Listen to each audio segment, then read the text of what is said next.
get Capone. I don't know how to get him. Want to get Capone? Here's how you get him. He pulls a knife, you pull a gun. He sends one of yours to the hospital, you send one of his to the morgue. That's the Chicago way.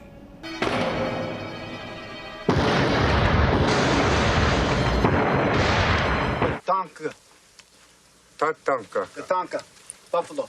The small of a woman's back, the hanging curveball, high fiber, good scotch, and I believe in long, slow, deep, soft, wet kisses. You pay me to protect you. That's what I do. Then what is it? I'm afraid of not being there. I, John Dutton, do solemnly swear to uphold the Constitution of the state of Montana. Hey, Dad? You want to have a catch? I'd like that. You're not taking the full measure of this, Mary. I know the man I met was on his way to kill everyone in that house. He might as well have been walking up to get the mail for all it bothered him.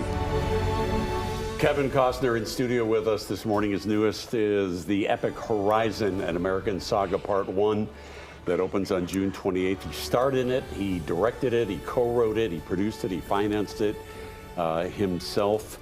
You love doing Westerns, don't you? What do you think the attraction is for audiences to that genre? I feel like there's so much drama in them. You know, the tendency is thinking there's so many bad Westerns. I mean, there's 5 or 6 that I really like, but I've watched Westerns my whole life. I never liked it when the native people didn't look right, the costumes didn't look right. So, but there's something about the mountains, there's something about rivers, there's something about open spaces, and there's something about when there's no law exists. How do you exist? And so we think of it as a simpler time, but it was much more complicated than what we have. We got 50 restaurants within a mile of here. We have this, we have that. They didn't. And they had to make choices without arbiters. There was no agents, there were no police. And that was you can find drama, you can find dignity, and you find every characteristic of human beings if you want to play it that way. If you can play it white hat, black hat, then you're not going to get to what was the struggle was, what the beauty was, the nobility, and you're also not going to see what the struggle was, the pain. I'm wondering if I'm watching this montage and I'm getting a little emotional because I remember where I was when all of these movies came out. They were all epic. This is 40 years. I mean, going back to Fandango, Silverado, all the way through. What is it like watching a montage like that? Are you just watching your haircuts, or do you feel like I did a pretty good job with some of these? I can tell how old I was based on the haircut, whatever. I don't know. I felt really lucky. I felt really blessed, and I love my relationship with an audience. I love the chance that I get to make a movie, in the sense that I love it so much that I'll use my own movie to make a movie if I can just share it. I mean, kids say, let's put on a show in the backyard. You know, refrigerator art, your mom puts it on the thing. Yeah. There's something about telling stories. There's something about the theaters when we had curtains and they opened and you knew magic could happen. Mm-hmm. And when you go to Horizon, it's just the beginning. The second one's coming out in 6 weeks. It's a journey. And you take it by yourself, you know? I think Bertolucci said, I think the theater is the last place 600 people can sit in the dark and share the same dream. Yeah, yeah. You have 7 children. Do they know your movies pretty well? Do they watch them at home ever? No, I don't think they deal with them. I brought Hayes on to play a role. He was very inexperienced. He looked down. He didn't really know all the things that go with movies because I don't roll them into it automatically. Hayes is to the right there with the sunglasses? Sunglasses. Yeah. He's right next to my daughter, Lily. They both have sunglasses. Yeah. And I was a proud moment for me to be there and look at them growing up. And I feel really lucky. I feel like Kinsella a little bit. You stumble on what you're supposed to do. There's something about that in life that I think that everybody wants. It's like, am I doing what I'm supposed to be doing? Because so many of us don't get that chance. And I kind of burnt my ships a long time ago and decided I'm going to make movies. And for the movies that people don't want to make, I'm going to make them anyway. You said Kinsella, Ray Kinsella from Field of Dreams. Yeah. I heard you call that this generation's It's a Wonderful Life. It really is. I feel like it was on paper. Now, this movie, Field of Dreams, just like Horizon, I always felt bad that I never got to see it, and it's like for the first time and not know what it was about and take the ride. And Horizon's that same thing. I'll never know what it's like when you sit there in the dark and the curtain comes and it's an anthill and a stake goes in it. But the difference is, I know what that feeling is to be entertained. And that was when I was 7 and I saw the curtain open and how the West played and how the West was won. And I didn't go anywhere. It was somebody who said, it's a 4-hour movie. And I said, I know, and I didn't give up my seat. I didn't even leave for the intermission. At 7. I had a magic seat, and I wasn't going to give it up. I wonder if A Field of Dreams is the film that people ask you about most often or reminisce when they bump into you. It's actually, it's not, but they do ask about it. I think that's probably the thing I'm proudest about is, you know, that I don't feel like my career is boiled down to a single movie. Right. I mean, I would hate it if everybody came up to me and it was the same movie or the third installment of the same movie or whatever it was. There's nothing wrong with that.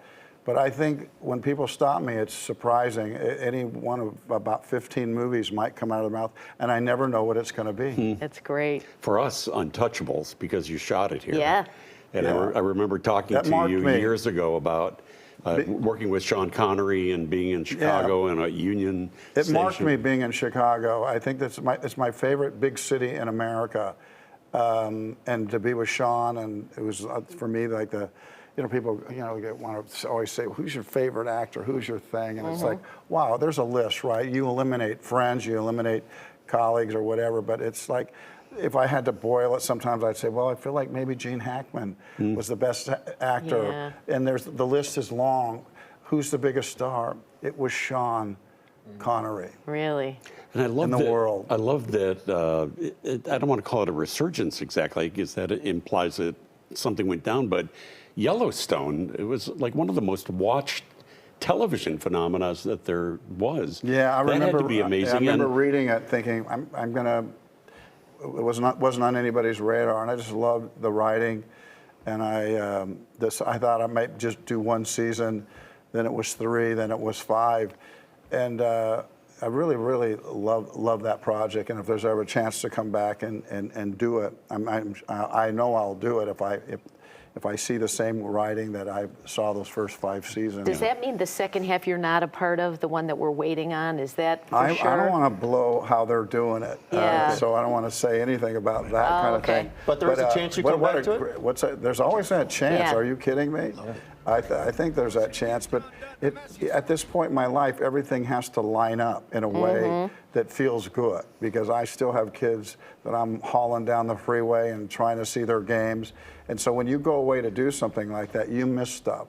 So it needs to be a reason why I go do something. You know, we found a couple of pictures of you. I think you might be a teenager in these pictures. I just want to get your reaction to. Yeah. How old do you think you might be in something? I'm in the 7th grade. Look at you. Look at you. Let's see the other one. Because I have one very similar to that. That was the year I graduated. Yeah. It was when they finally dropped the lottery going to Vietnam. Yeah. Wow. My brother was in Vietnam, and that terrible war that in some way we still haven't recovered from.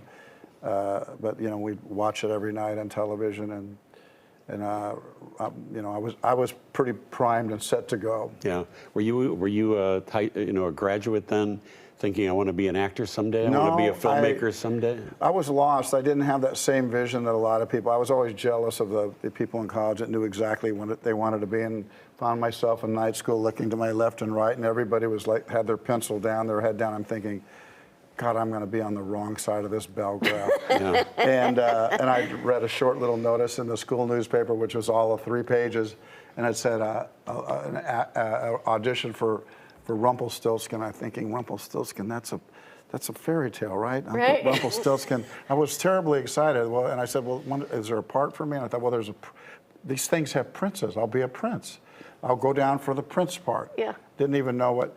And that's how it started for me. I suddenly was interested. And up to that point, I had worked fishing boats and drove trucks and framed houses. But I knew I was a storyteller. Sometimes my dad thought I was a daydreamer, which is code for being lazy, which he knew I wasn't. But I didn't know that you could translate a living into telling stories. And I thought to myself, I need to tell stories that live on, that are willing to be passed down, because I don't know there's still a common experience I think we all have, which is, you know, last night I read the best book. Right. You know, last night I saw the best movie. I heard the best song that I ever heard on the radio this morning. And that happens. And I wanted to be a part of those kind of sentiments. And to do that, you have to be detailed. You can't give up. And your story has to take people for a ride.